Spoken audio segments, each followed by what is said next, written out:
हरे कृष्ण। श्रील प्रभुपाद की जय। श्रीमद् भगवद गीता अध्याय 9 श्लोक संख्या 6।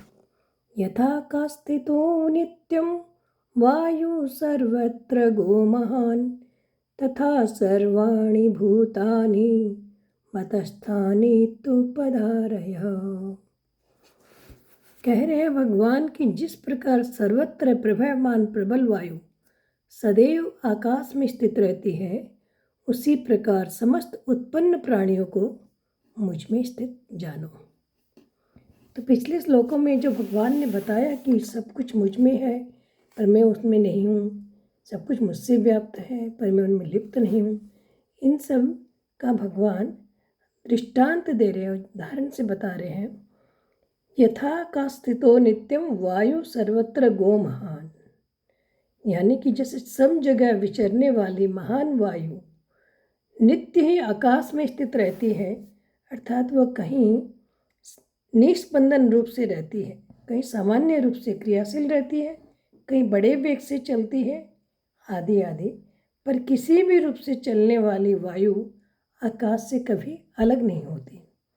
ये वायु कहीं रुकी हुई मालूम देगी तो कहीं चलती हुई मालूम देगी, तो भी वह आकाश में ही रहेगी। आकाश को छोड़कर वह कहीं रह ही नहीं सकती। ऐसे ही तीनों लोकों और 14 भुवनों में घूमने वाले स्थावर जंगम संपूर्ण प्राणी भगवान कहते हैं कि मेरे में स्थित रहते हैं। तथा सर्वाणि भूतानि मतस्थानि, ऐसा भगवान ने पिछले श्लोकों में बताया।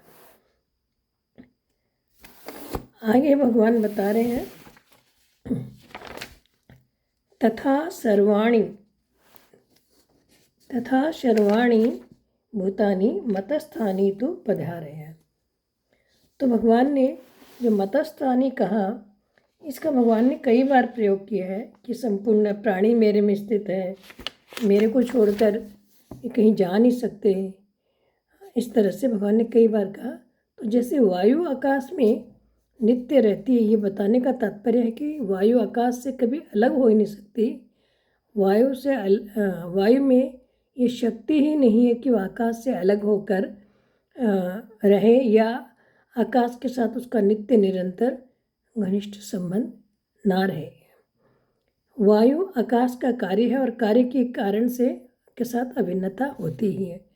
ठीक वैसे ही जिस प्रकार वायु सर्वत्र विचरण करते हुए भी हमेशा आकाश में स्थित रहती है, वैसे ही समस्त प्राणी समस्त लोकों में घूमते हुए भी भगवान में ही स्थित रहते हैं। इति उपधारय, भगवान करें ये बात तुम विशेषता से धारण कर लो और मान लो कि चाहे सृष्टि का समय हो चाहे प्रलय का समय हो, अनंत ब्रह्मांडों के संपूर्ण प्राणी सर्वथा मेरे में ही रहते हैं। मेरे से अलग उनकी स्थिति कभी हो ही नहीं सकती। और ऐसा दृढ़ता से मान लेने पर प्रकृति के कार्यों के साथ विमुक्ता हो जाएगी और वास्तविक तत्व यानी परमात्मा तत्व का अनुभव हो जाएगा। हरे कृष्ण।